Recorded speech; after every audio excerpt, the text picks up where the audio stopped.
Salut tout le monde, c'est Charlotte Renard, vétérinaire conseil pour DirectVet. Je suis ravie de vous retrouver aujourd'hui pour vous parler d'une notion très importante.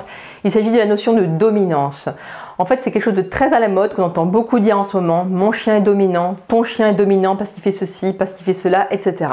Mais qu'est-ce que la dominance et est-ce que ces réflexions sont justifiées?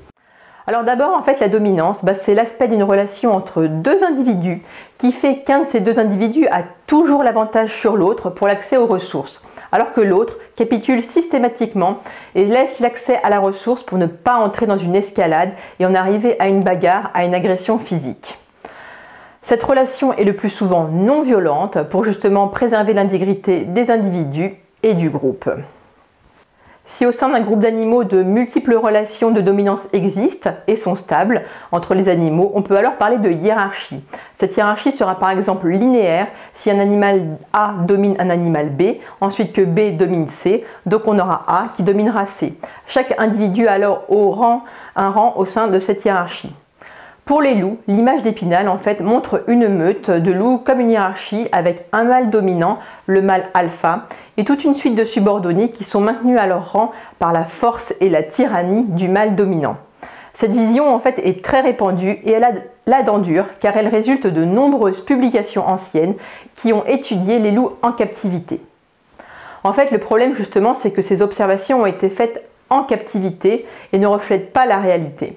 C'est comme un peu observer des prisonniers dans une prison ou alors des réfugiés dans un camp et vouloir en tirer des conclusions générales sur les relations entre les humains au niveau de la Terre entière. Évidemment, ce n'est pas possible, ce n'est pas logique. D'ailleurs, David Mech est un auteur américain très connu qui a écrit un livre de référence sur les loups et le concept du mâle alpha. Il a écrit ce livre en 1968 et il reconnaît aujourd'hui que beaucoup de choses dans son livre sont dépassées et ne sont plus actuelles. Il regrette d'ailleurs vivement que ce livre soit toujours édité, un livre de 68, malgré ses demandes à la maison d'édition de stopper la publication. Il a écrit depuis de nouveaux articles en se basant sur des observations maintenant de loups en liberté. Pendant 13 étés d'affilée, il est allé observer des meutes de loups sur une île et donc ça a complètement revu sa vision de l'organisation sociale du loup. En fait, une meute de loups correspond tout simplement à une famille, avec un père, une mère et des louveteaux. Le père et la mère sont tout naturellement les chefs de la famille, de la meute. Ceci a pour but de permettre la survie et la cohésion de la meute. Quand une proie par exemple est de grande taille, tous les loups peuvent manger en même temps, il n'y a pas de dominance, il n'y a pas de hiérarchie.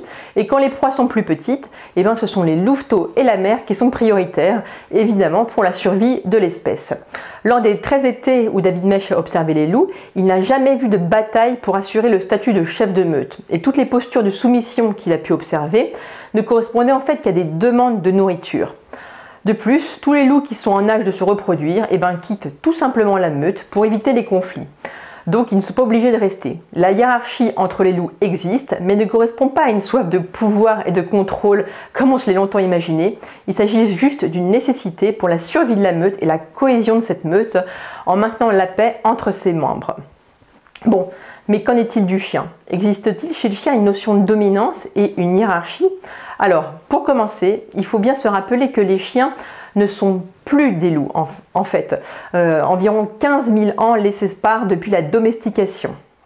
Donc depuis, les deux espèces ont évolué de façon différente et même si une partie de leur patrimoine génétique est commune, on ne peut plus vraiment les comparer.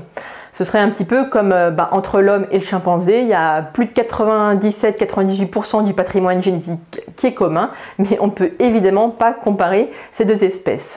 Alors les études actuelles sur des groupes de chiens n'ont pas pu montrer en fait de véritable hiérarchie entre les membres des groupes de chiens. Les interactions sont plutôt très mouvantes et instables et elles dépendent du moment, des ressources en question. Par exemple, un chien va être dominant sur la nourriture alors qu'il va se soumettre pour les lieux de couchage parce qu'il va porter moins d'intérêt à cette ressource. Alors, ça ne veut pas dire que des relations de dominance ne peuvent pas exister entre deux chiens, mais attention, on parlerait ici de dominance intraspécifique, c'est-à-dire de dominance entre des individus d'une même espèce animale, donc intraspécifique. Je vais parler de domestication. Il est très important de rappeler que d'après les hypothèses actuelles, ce ne sont pas les hommes qui ont domestiqué les loups pour en faire des chiens, mais en fait ce sont plutôt les loups qui se sont rapprochés de l'homme et qui sont devenus des chiens et qui se sont domestiqués en fait en se rapprochant à l'homme. Ce rapprochement s'est fait tout simplement pour profiter des déchets à moindre frais qui étaient laissés sur place par les hommes. Le chien est donc un opportuniste qui, depuis son origine ancestrale, recherche la facilité.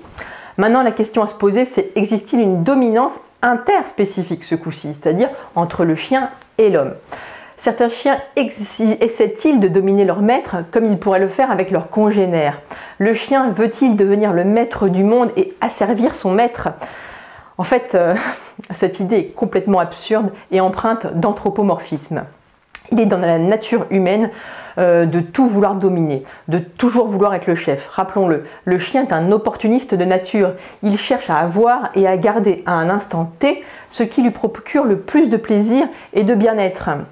Le chien mange son os et veut juste le garder car il aime ça. Non, il ne veut pas devenir le maître du monde.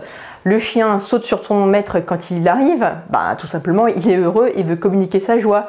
Non, il ne veut pas devenir le maître du monde. Le chien veut passer le premier par la porte, non, il ne veut pas devenir le maître du monde. C'est simplement qu'il est content de sortir jouer ou alors de rentrer se mettre au chaud après la balade.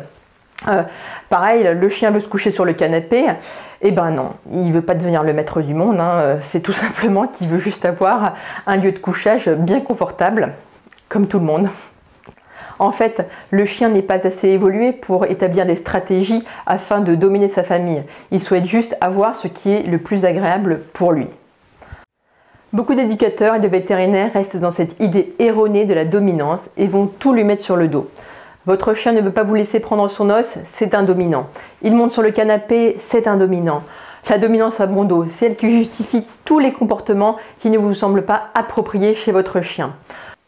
En fait, pour moi, ça ressemble à un sophisme. Vous savez, ces raisonnements qui paraissent logiques, mais en réalité ne le sont pas. Par exemple, tout ce qui est rare est cher, un cheval borgne est rare, donc un cheval borgne est cher. Ça paraît logique, mais en fait, c'est complètement stupide. Ici, c'est pareil. En tant qu'homme, je cherche à être le chef, à tout dominer, à tout contrôler. Mon chien a un comportement qui n'est pas celui que je souhaite, qui me met des bâtons dans les roues, donc mon chien veut tout dominer à ma place et être le chef. Non, en fait, absolument pas, c'est n'importe quoi. Encore une fois, ce n'est pas ce que le chien désire, il est juste opportuniste, ça c'est sa nature, il cherche toujours à obtenir ce qui lui plaît. Là où ça devient embêtant, c'est que le pendant de cette théorie de la dominance, c'est que les éducateurs et les vétérinaires vont vous conseiller d'y répondre par des méthodes musclées et violentes, afin de montrer qui est le chef. Donc frapper le chien quand il fait une bêtise, lui donner un coup de collier quand il tire, le secouer par la peau du cou, le bloquer sur le dos pour lui faire comprendre qu'il est soumis et lui montrer qui est le chef, lui donner un coup de genou quand il passe devant, etc. etc. Wow, un chouette programme pour obtenir une relation harmonieuse avec son chien. Ces techniques sont en fait à l'origine de bien plus de problèmes comportementaux et peuvent même se révéler dangereuses. Si un chien grogne, c'est pour prévenir que quelque chose ne lui plaît pas. Si on l'empêche de grogner en le disputant, c'est très simple. La prochaine fois que quelque chose ne lui plaira pas, le chien ne préviendra plus en grognant et il mordra directement. Certains diront, mais ces méthodes répressives de punition positive fonctionnent. Ok, c'est vrai, c'est le cas, mais c'est souvent du court terme. Puis le chien obéit pour les mauvaises raisons. Ce n'est pas pour faire plaisir à son maître, mais c'est pour éviter des coups. Super motivation. Et c'est pas sûr que ça fasse le poids quand le chien sera attiré par quelque chose de beaucoup plus intéressant que son maître tortionnaire. Donc l'alternative à ces méthodes traditionnelles d'éducation, en fait basées sur la répression, existe. Il s'agit de l'éducation positive. C'est favoriser les bons comportements avec du renforcement positif et ignorer les mauvais comportements en ne frappant jamais, en ne disputant pas son chien et surtout en prévenant ces mauvais comportements. Les sanctions physiques doivent être impérativement bannies. Ce sera plus long, mais le jeu en vaut vraiment la chandelle pour avoir un chien bien dans sa tête et une relation homme-chien digne de ce nom. Donc voilà, cette vidéo était un petit peu longue, j'espère qu'elle vous a plu. C'est vraiment un message hyper important. Oubliez complètement ces notions de dominance. Et si jamais un éducateur canin vous parle de dominance, fuyez, allez voir un autre club plutôt en positif. Donc si cette vidéo vous a plu, mettez un pouce bleu. Abonnez-vous à la chaîne pour ne pas rater les prochaines vidéos. Je vous dis à bientôt et surtout n'oubliez pas, les animaux sont notre équilibre, alors protégeons-les. Ciao!